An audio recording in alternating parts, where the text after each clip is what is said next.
নমস্কার, নতুন বাংলা থেকে বলছি সন্ময় বন্দ্যোপাধ্যায়।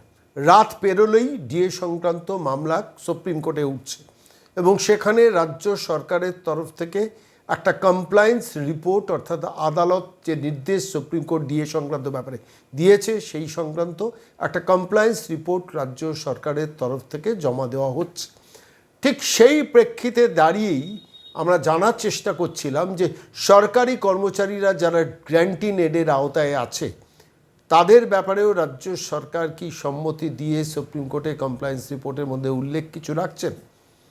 আমি সামগ্রিকভাবে সেই তথ্যটা জানতে না পেরে আমি সংগ্রামী যৌথ মঞ্চের ভাস্কর ঘোষের কাছে জানতে চেয়েছিলাম এবং সেই প্রেক্ষিতেই জানতে পারলাম যে ভাস্করবাবুর সঙ্গে রাজ্য সরকারের সর্বোচ্চ পর্যায়ের একজন আধিকারিকের অনেকক্ষণ কথা হয়েছে গ্র্যান্টিন এড সংক্রান্ত ব্যাপারে পরশুদিন সন্ধেবেলা, এবং রাজ্যের মুখ্যমন্ত্রীর পরামর্শ সাপেক্ষে রাজ্যে বারবার করে সরকারি কর্মচারীদের সঙ্গে সরকারি কর্মচারী সিনিয়র আধিকারিকদের যে বৈঠক হচ্ছে সেই বৈঠকে এর আগে সুব্রত গুপ্ত ছিলেন প্রভাত মিশ্র অর্থ সচিব, রাজ্যের মুখ্যমন্ত্রীর আপ্তসহায়ক ছিলেন।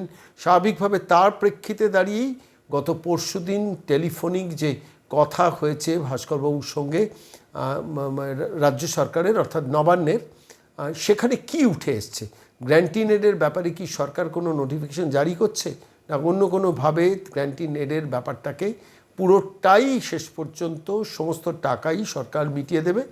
কিন্তু সেই সংক্রান্ত ব্যাপারে তাদের পদ্ধতিটা কি, অর্থাৎ গ্র্যান্টিন এডের আওতায় যারা রয়েছেন তাদের বকেয়া ডিএ সংক্রান্ত ব্যাপারে যাদের প্রচুর প্রশ্ন রয়েছে, সেই প্রশ্নগুলোই আমি সরাসরি সংগ্রামী যৌথ মঞ্চের ভাস্কর ঘোষের কাছে করেছিলাম এবং ভাস্করবাবুর সঙ্গে নবান্নের কি কথা হয়েছে সেটাই সরাসরি আপনাদের আজকের এই প্রতিবেদনে শোনাবো। ভাস্করবাবু নমস্কার, আমি সন্ময় বলছি। হ্যাঁ দাদা নমস্কার। হ্যাঁ বলছি, গ্র্যান্টিন এডের ব্যাপারে লেটেস্ট কোনো খবর আছে? হ্যাঁ খবর বলতে দেখুন, আমরা কন্ট্যাক্টে সরকারের সাথে আছি, সরকারের সর্বোচ্চ মহলের সাথেই কন্ট্যাক্টে আছি। গতকালকেও কথা হয়েছে এবং দীর্ঘক্ষণ আলোচনা হয়েছে। আমার কাছে এই খবরটা এসছে যে গতকাল সংগ্রামী যৌথ মঞ্চের সঙ্গে একদম নবান্নে ডিরেক্ট কথা হয়েছে। কি হয়েছে একটু বলবেন? হ্যাঁ ফোনে বার্তালাপ হয়েছে। সেখানে আমরা এই কথাটাই বলেছি যে যেভাবে আলোচনার মাধ্যমে কলকাতা স্থিত কর্মচারীদের যারা পেনশন বা কলকাতা স্থিত ব্যাংকগুলো থেকে যাদের পেনশন হয়, বেতন হয়, তাদের যে সমস্যার সমাধানটা হয়েছে ঠিক একই রকম ভাবেই আমাদের কিন্তু বৈঠকে আলোচনা হয়েছিল যে গ্র্যান্টিন এডের ব্যাপারটাকেও নিয়েও তারা আপনারা করবেন। তো তখন তারা বলেন যে ওনাদেরটা এখনো পর্যন্ত আমরা মানে ক্লিয়ার করতে পারিনি, কাজ শুরু হয়েছে, এখনো পর্যন্ত অ্যাকাউন্টে আমরা পয়সা জমা করতে পারিনি, ওটা হয়ে গেলে পরে আপনাদের বিষয়টাকে আমরা শুরু করছি। আমরা মূলত যে বিষয়টাকে নিয়ে দৃষ্টিভঙ্গির তফাৎ হচ্ছে, আমি কিন্তু এটা খুব পরিষ্কার করেই বলি যে গ্রান্টিন এডের এই রূপা 2009-এর বকেয়া মহার্ঘ ভাতা যা সুপ্রিম কোর্টের নির্দেশে পেমেন্ট হচ্ছে সেটাকে না পাওয়ার কোনো জায়গা নেই, কারণ সরকারের সেই মানসিকতা নেই। মানে আপাতত বৈঠকে যে দুটো বৈঠক মুখোমুখি হয়েছে বা একাধিকবার ফোনে কথা হয়েছে, মাননীয় মুখ্যমন্ত্রীর সাথেও কথা হয়েছে, তিনি কিন্তু এটুকু বলেছেন, খুব জোর দিয়েই বলেছেন যে এই ভাবনাটাকে সরিয়ে দিন যে আমরা দেব না, আমরা দেব, আমাদের একটু সময় দরকার।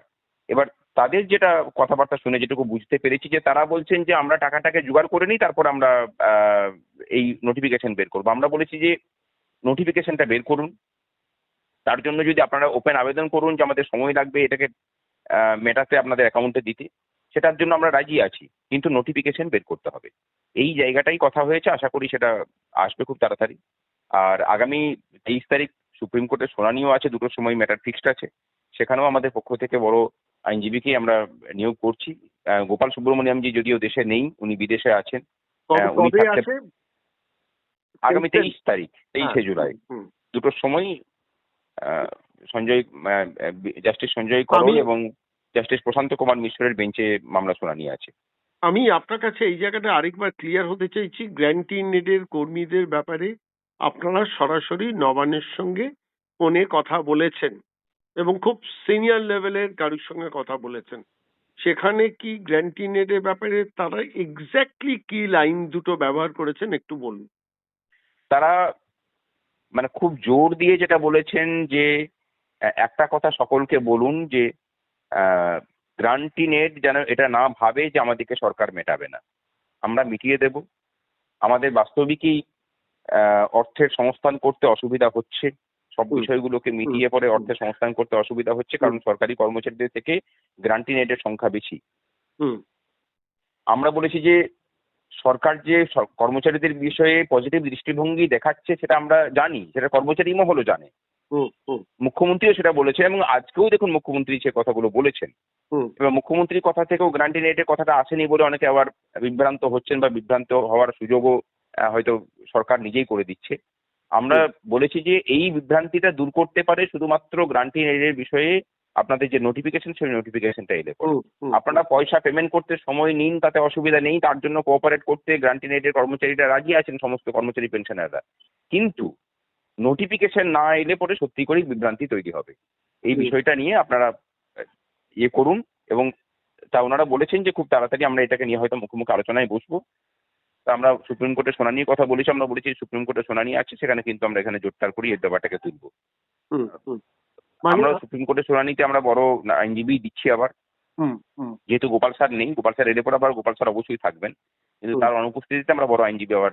কিন্তু সুপ্রিম কোর্টে তো রাজ্য সরকার নিশ্চিতভাবে ডিএ সংক্রান্ত ব্যাপারে সুপ্রিম কোর্টের যে রায়, তার একটা কমপ্লায়েন্স রিপোর্ট সাবমিট করবে 23 তারিখ। সেই কমপ্লায়েন্স রিপোর্টে তো নিশ্চিতভাবে গ্র্যান্টি নেটের ব্যাপারটাও থাকা উচিত। আমি জানি না থাকবে কি না বা আছে কিনা, সেটা কি আপনারা নজরে রাখবেন? হ্যাঁ, অবশ্যই সেটা নজরে রাখা হবে। আমরা এখনো পর্যন্ত সেই কমপ্লায়েন্স রিপোর্ট পাইনি। কমপ্লায়েন্স রিপোর্ট পেলে পরে বুঝতে পারবো যে তারা লিখিতভাবে কি করেছেন। আর গ্রান্টি নেটের কর্মচারীদেরকে বলবো যে অনেকের মনে হচ্ছে যে আমরা সংগ্রামী যৌথ মঞ্চ হচ্ছে সরকারের সাথে ইয়েতে চলে গেছে আর কি, মানে সরকারের যদি যেতেন তাহলে তো আর গ্র্যান্টি নেটের ব্যাপারে এইরকম উপযাচক হয়ে সরকারের সঙ্গে সরকারের সর্বোচ্চ পর্যায়ে আপনারা টেলিফোনে গতকাল অর্থাৎ 20 তারিখ রাত্রিবেলা কথা বলতেন না। ওটা যারা প্রচার করছেন আমি সেটাকে বোঝানোর জন্য বলছি আর কি, যে একটা কথা ভুলে যাবেন না, আমরা কিন্তু 12 তারিখেও পথে নেমেছিলাম এবং সেদিনও কিন্তু কলকাতা জনজোয়ার দেখেছে। সুতরাং কোথাও যদি আমাদের মনে হয়ে থাকে যে গ্রান্টি নেটের বিষয়ে ঋণাত্মক বা নেগেটিভ ভাবনা সরকার ভাবছে, জানবেন যে সবার আগে মানে পথে আমরাই নামবো। আমরা যেহেতু জানি যে সরকার মিটিয়ে দেবে, সেই জন্য ধৈর্য ধরে আছি এবং সরকারের সাথে এটা নিয়ে নেগোসিয়েশন করে চলেছি। পথে নামলে পরেও তো সেই তার একটা প্রত্যাশা থাকে যে সরকারের সাথে আলোচনার জন্যই তো পথে নামা। সরকার যেখানে আলোচনা করছে তারপরেও যারা বলছেন যে সংগ্রামী যৌথ মঞ্চকে এই নিয়ে পথে নামতে হবে, আমার মনে হয় যে তারা দাবি দাওয়া আদায়টা চান না, তারা চান যে এটাকে নিয়ে রাজনীতি হোক।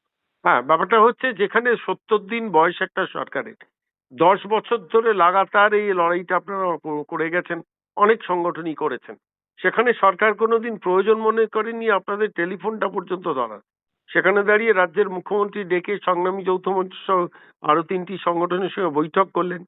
তারপরেও আপনাদের আলাদা করে বৈঠক করেছেন অর্থ সচিব সুব্রত গুপ্ত, বিশেষ পরামর্শদাতা, এরা সবাই মিলে বৈঠক করেছেন। মুখ্যমন্ত্রীর আপ্তসহায়ক সেখানে নিজে ছিলেন। মানে মুখ্যমন্ত্রীর সঙ্গে কথা বলেই আপনারা সেই বৈঠকে গেছেন।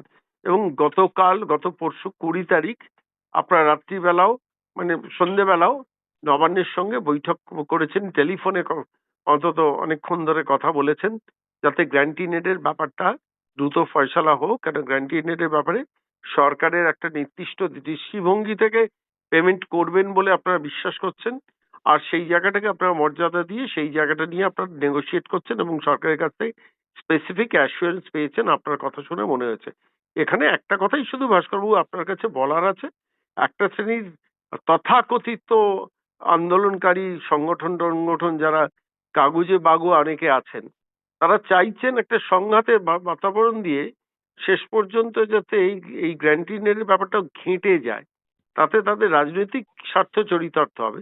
কিন্তু আপনারা সঠিক পথেই আছেন। আমি অন্তত দীর্ঘদিন ধরে আপনাদের সঙ্গে কথা বলে বুঝতে পেরেছি কোন সংগঠন, আবার বলছি, আই রিপিট, এখনো পর্যন্ত আমি সরকারি কর্মচারীদের বিভিন্ন সংগঠনের সঙ্গে কথা বলছি নিরন্তর, কোন সংগঠন সরকারের সঙ্গে দ্বিতীয়বার মুখ্যমন্ত্রী বসার পর দ্বিতীয়বার বসার ব্যাপারে উদ্যোগী হয়ে বসেননি, এবং কোন সংগঠন সরকারের সঙ্গে টেলিফোন করেও গ্র্যান্টি নেটের ব্যাপারে কথা বলেনি, যেটা আপনারা করে যাচ্ছেন।